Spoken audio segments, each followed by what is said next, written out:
The bones of an animal can tell you a lot about them, right? Well, maybe if you're a paleontologist or a biologist, and I'm certainly not one of those. In today's video, I'm going to try to draw creatures from only random skulls. Now you might be asking the question, Mariah, where in the world are you going to get pictures of skulls that don't tell you what they are? Well, wouldn't you like to know? BuzzFeed generously came in clutch with this weird test they had on their site called "What kind of head was this skull inside of?" I didn't do the test, so I actually have no idea where these skulls came from. But I definitely have some educated guesses. I went ahead and numbered all of the skulls and put them into a wheel picker. I'm just going to be picking 3 of the skulls. The numbers that were chosen from the wheel picker were 7, 1, and 8. The first thing I needed to do was to make an overall assessment of what the skulls could possibly be. The first one was pretty obvious to me that it was some sort of ungulate, i.e. an animal with hooves. The horns kind of threw me off at first, but within like 2 minutes of thinking, I was pretty sure it was a giraffe skull. The second one also felt pretty obvious to me with the short skull and short jaw. I was pretty sure it was some kind of cat or feline. Now the third one was the one I was super unsure about. I kind of thought that it was a dog or a wolf in a way, as most canines have longer skulls, but something was still really off about it.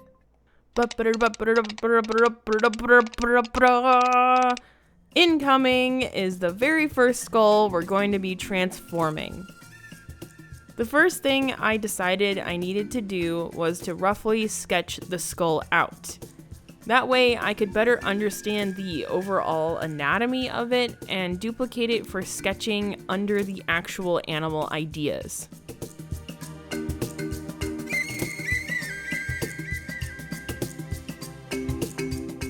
In the back of my head, I kept thinking of different kinds of African antelope or deer, like the gemsbuck, kudu, or bongo. I really wanted to capture those folds in the neck and the longer horns similar to them. I also really love the idea of it having a third horn, just to really add in that sprinkle of fantasy charm.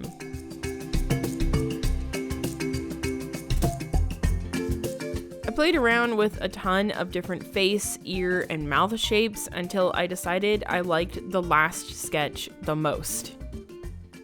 I went ahead and moved on to the coloring and rendering stage of this antelope creature. The first thing I did was to basically establish the colors I wanted to do and then went onward into rendering with a smudge tool. Throughout my time of drawing all the creatures, I decided I wanted to create a sort of profile on them. I asked myself questions like what its name should be, its habitat, color, and much more. In creature design, I found that creating a background or story on my creatures has been tremendous in helping me and my audience understand the creature way more than just looks. So let's go ahead and go over the 3-pronged bush antelope's profile. The 3-pronged bush antelope lives in dry areas with shrubs and trees. The soil they live in is generally red or orange, allowing for them to use camouflage. They are about 6 foot at the shoulder and weigh around 360 pounds. Their coats are often reddish brown and orange. Small off-white markings are on the face and on the hocks. Their coats can be more red or orange depending on the region that they live in. The sound and call that they make are often low bleats and huffing when sensing danger or a threat. These creatures have many different habits. These antelope often travel in herds ranging from 8 to upwards of 200 plus when migrating. They are quite similar to other African deer and antelope, having some of the same seasonal habits like a rut season and migrating season. Their diet often consists of a variety of grasses, shrubs, and tree leaves. Their most notable feature, the three-pronged horns, are found on male specimens for sparring. Females lack the center horn and only have two very short horns. These antelope are not very fast because of their large stature, making for easy prey. Their status is common. Ta-da! And with that, the three-pronged bush antelope is done. I'm really happy with how it came out. I really love the overall colors, texture, and realism. And if you were wondering, it was a giraffe skull. I was right. Bum-ba-da-bum-ba-da-bum-ba-da-bum-ba-da-bum. Here is the second skull. I'll basically be repeating the same process last time with drawing the skeleton out and duplicating it, but this time it's in blue. Now, I was pretty sure that this was a cat skull, and I was initially really uninspired with what to do with it.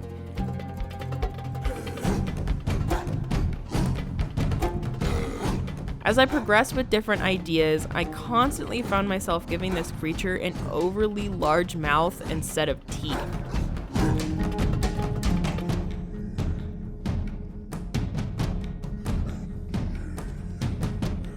I decided to run with the idea of this really vicious creature and picked the last sketch.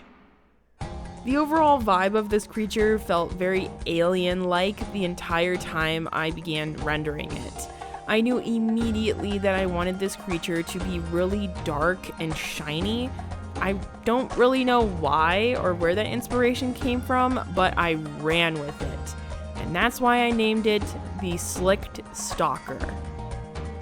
The Slicked Stalker is a very common predator and pest among cities. These creatures will often migrate across every kind of biome, but enjoy temperate temperatures.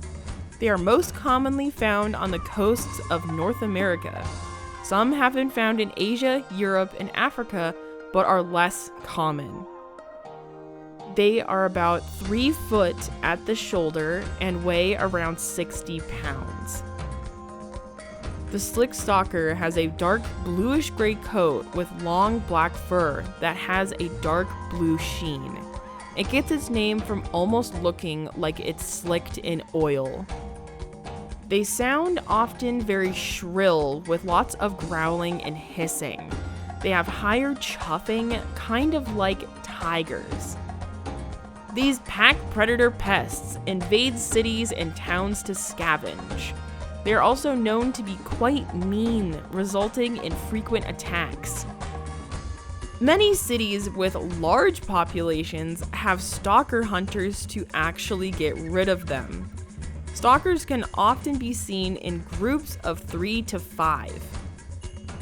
When not scavenging in the city, these pests will dig large burrows next to roads, fields, and landfills. They are often compared to coyotes, only with a bolder attitude. Their dark, slick coat allows for them to blend into dark alleyways in the night. The stalker's bite is a mean one, with potent saliva that will make any adult wildly ill, and has the potential to be fatal to children and the elderly. Their status? Overpopulated. And here it is, the Slicked Stalker. I was a bit unsure about it at the beginning, but I really enjoyed how this one turned out. It looks so odd and alien-like, and I could really see it being in some sort of sci-fi movie. And the skull was indeed a cat, so I was right again. Chugga chugga chugga chugga choo choo. Alright, chugging down the tracks to our final creature is this odd, I have no freaking idea, skull. This skull was a complete anomaly for me in the terms of what it was supposed to be. Is it a dog, a wolf, a bear? I don't know. Coming up with an idea for this one was really strange, which actually might have aided me in creating such a weird design. I kind of went with an in-between with a wolf and a bear, and for some reason opted for a mane instead of a normal coat length for all of them. In the end, it was kind of a toss-up between the first and second sketch, and I decided to choose number 1. I knew from the start that this creature was going to be really brutish and bulky and scary. A very large creature that could boss its way around. I could have picked any kind of color palette for this creature, but of course, I picked the color palette of a lion. Mimicry lions can be found in the savannas of Africa among populations of lions. Some can be found in deserts or tropical regions on occasion. These big brutish creatures are 5.5 feet at the shoulder and weigh over 600 pounds. Their coat is recognizable in being the same color as a lion's coat and mane. Lots of browns, beiges, and oranges.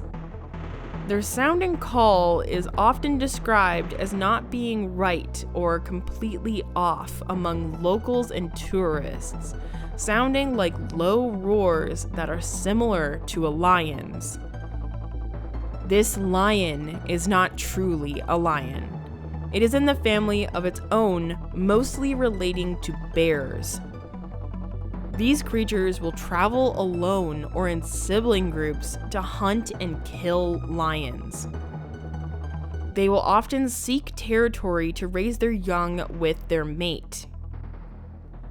With their strange calls and lion-like look, they will often call in unsuspecting lions and kill them.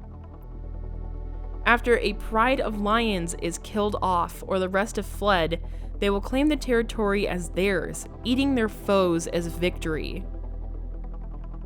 These animals will almost never chase prey animals and almost exclusively eat other predators. Mimicry lions will not hesitate to kill humans, and it is recommended to hide in brush when encountering one. If one charges you, it's almost best to lie down flat and pray it does not find you. Many locals have resulted in creating hard shields and backpacks just in case. There are many stories from locals and tourists alike that these large brutes will also charge and attack vehicles.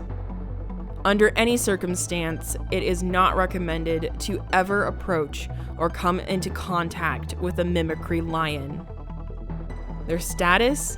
Common. And there you have it, the last skull creature all complete.